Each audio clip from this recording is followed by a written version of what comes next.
IMF 사태 때 이제 현금 부자들이 나중에 원화값이 똥값이 되죠. 다 기억하시죠? 원화값이 똥값이 되면서 이제 원화 뭡니다. 저 개새끼 이제 특히 무역상들이 예전에는 우리 바이어들이 우리나라 와가지고 물건을 사면 결제가 원화를 줘야 이제 물건을 살 수가 있었어. 근데 어떻게 해요? 나중에 이제 이게 그 원화 갖고 있다가 원화값이 막 반에 반토막이 나 버릴 거야 막. 가치가. 그러니까 어떻게 안 믿어. 그 누구도 안 믿어. 그러니까 역사적으로 우리나라는 이게 신용도가 쉽게 말하면 빵점이야.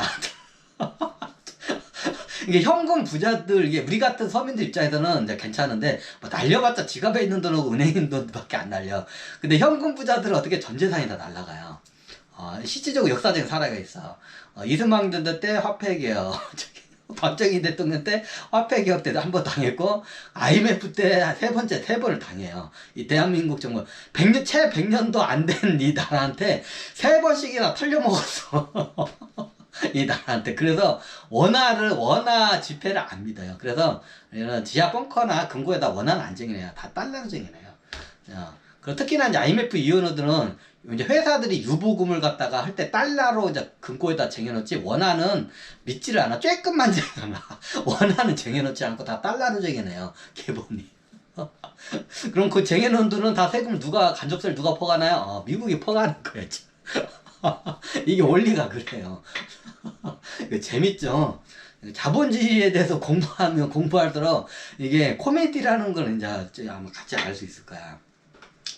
자, 지금 인플레이가 안 잡혀요. 아무리 기준금리를 올려도. 지금 미국이 지금 파월도 그렇고 지금 머리 꽁꽁 싸맸고, 지금 기준금리를 올리는 이유가 지금 욕을 겁나게 처먹고 있어. 왜? 기준금리를 올리면 은행 대출금리도 올리니까 기업들이나 가게들도 똑같이 미국도 이게 대출받은 사람들이 이게 굉장히 어려워. 그러니까 파월이 지금 욕을 겁나게 처먹으면서도 지금 올리고 있어요. 이 양반 욕을 겁나게 처먹고 있잖아.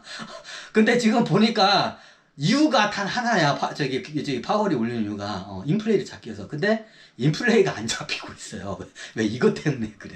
지하에 있는 돈들이 시중 통화시장으로 막 기어 올라오기 때문에 안 잡히는 거야.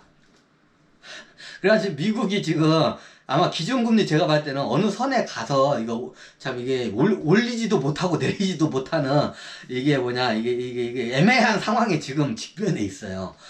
이게 올려봤자 인플레이 안 잡힐 게 이게 눈에 뻔히 보여.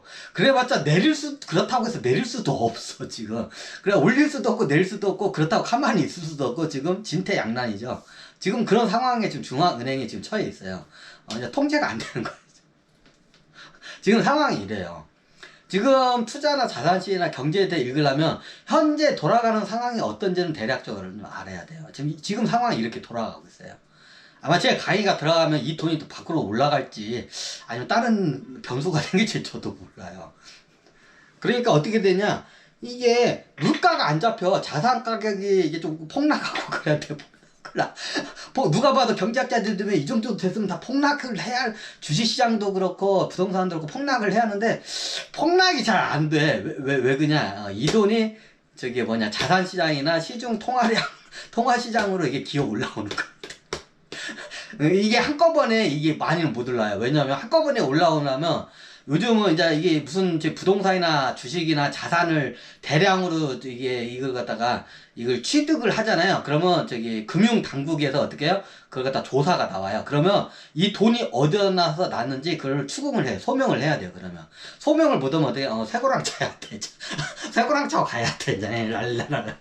그러니까 어떻게 하냐? 돈이, 그러니까 쇠고랑 차는 거 알아. 이 벙커에다 다 집어넣은 사람들이. 그러니까 자기 아버지 때 이제 구린도 넣었다가 이제 자기 아들이 이제 금고 열쇠 물려받았어. 근데 이제 아들들하고 손주들이 이제 다 자기 아버지 할아버지 때 이제 그 구린 돈들을 다 해가지고 자기가 물려받았는데, 이게 지금 돈의 가치가 떨어지는 거 알아. 그러니까 어떻게 해요? 스물스물 이걸 이제 위로 이제 끌고 올라요. 근데 어떻게 해요? 한꺼번에 못 가져와. 왜? 이걸 갖다가 소명을 해야 하기 때문에. 이거 전 세계적으로 다 똑같아, 우리나라뿐만. 전 세계적으로 이걸 갖다가 이게 다 법을 다 그 제정을 다 공동으로 그걸 제정을 했어. 그러니까 예전에는 국가 간에 이게 막 이게 움직이고 환치기 해서 막 움직이게 해가지고 각 나라를 속였는데 요즘 못 속여요. 전 세계 나라가 이게 금융 그 시스템이 다 지금 그 정보망이 다 연결이 돼서요. 그 예전에는 돈 세탁이죠. 돈 세탁 그 추적을 다 해요, 요즘은. 그래서 요즘 비트코인을 갖다가 제도권으로 끌어들이는 게 이유 그래요. 왜냐면 이게 돈 세탁을 얘네들이 비트코인을 통해서 이게 돈 세탁을 쓰니까 돈 세탁 그걸 추적을 하기 위해서 어떻게 보면 비트코인을 갖다 제도권 안을 끌어들이는 거예요. 이게 이유가 그것 때문에 그래요. 이게 구린 돈 자금 세탁용으로 이게 이상한 데 돈들이 왔다 갔는데 그걸 막기 위해서. 그래서 비트코인과 이게 가상화폐를 제도권으로 이렇게 끌어들여요. 그럼 어떻게 해요? 나중에 그걸 갖다가 이게 그럼 가상화폐로 움직이는 그 돈의 흐름이 한눈에 다 보여요. 그러면 벙커에 내가 재산이 뭐 한 10억밖에 없었는데 어느 날 갑자기 막 1조 원짜리 막 빌딩을 막 몇 개를 샀어. 티가 다 바로 나겠죠. 못 끌고 내려가요. 그 지하에 있는 뭐 1조 원 돈이 있어도. 그럼 어떻게 해요?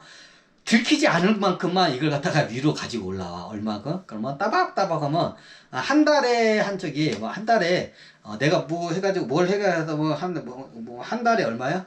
한 달에 예를 들어서 몇천만 원씩 한 달에 한 몇천만 원씩 스물스물 그 지폐돈을 가지고 이제 끌고 올라와 이제.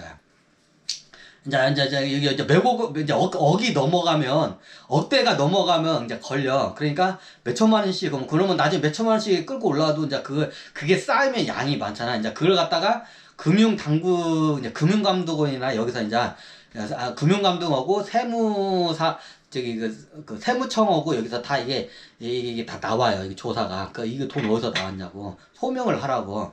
그러면 이게 소명을 못하면 어떡해. 끌려가. 그럼 이거 예전에 누구 뭐 빌렸는데 누구한테 빌렸냐 그 사람 데려오라고 막 추궁을 해. 그럼 나중에 다 걸려가지고 사실은 우리 아버지가 마늘밭에다가 묻어놓은 돈이라고.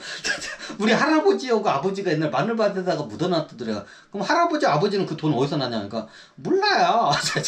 이제 이런 현상들이 발생해. 그래서 어떻게 했냐 지하에 이제 마늘밭 밑에 있는 마늘밭 밑에 묻혀 있는 돈들이 여기를 함부로 이게 시중으로 이게 종이화폐들이 못 올라요. 그래. 근데 얘네들이 올라가긴 올라요. 얼마만큼? 이게 당국의 금융감독원이나 세무청으로부터 추적을 받을 정도 아는 만큼의 그 돈만 이렇게 딱 그 정도 돈만 조금씩 올려. 이제 그게 이제 여러 사람들이 조금씩 쌓여서 모이다 보니까 시중에서는 돌아다니는 그 돈의 그 양이 장난이 아니에요. 그래서 어떻게 해요? 인플레이가 안 잡히는 거예요, 지금. 기준금리를 올리고, 다 기준금리를 올리죠. 전 세계적으로 중앙은행이 기준금리를 올려가지고, 시중에 있는 화폐를 걷어들이고 있는데, 인플레이가 안 잡혀. 다 이것 때문에 그래요.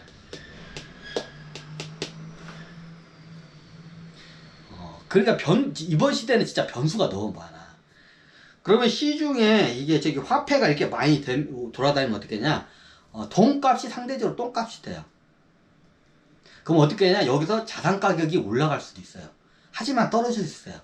여러 가지 상황에 의해서 이게 좌지우지가 돼요. 하지만 지금 현재의 인플레이가 잡히지 않는 큰 원인이 요거예요. 요 상황을 한번 여러분들 인지를 하셔야 돼요. 만약 이 돈이 한꺼번에 올라오면 전 세계 화폐가 동시에 다 휴지 조각 돼. 그럼 어떻게 얘가 못 올리게 꽉꾹꾹 눌러 막아야 돼. 근데 완전히 막을 수는 없어. 얘네들이 이게 소명할 수 있는 양만큼 얘들이 지금 조금씩 다 올리고 있어. 근데 이게 너도 나도 조금씩 올다 보니까 그 양이 합쳐지면 이게 적지가 않아. 그러면 그게 이제 시중에 그게 이제 돈들이 막 돌게 되면 똥값이 돼요. 돈값이 되면 상대적으로 어떻게 해요? 물가가 올라요. 물건값이 부동산 값도 오르고 이게 식자재나 물건값이 올라요. 너무 당연하죠. 물가가 올라요. 겁나게 쭉 겁나게 그것도 이게 잘못하면 이제 급하게 이제 올라요. 이제 그걸 잡으려고 연방준비은행들에서 지금 다 금리를 올리는데 그게 지금 먹히지를 않아요. 잘.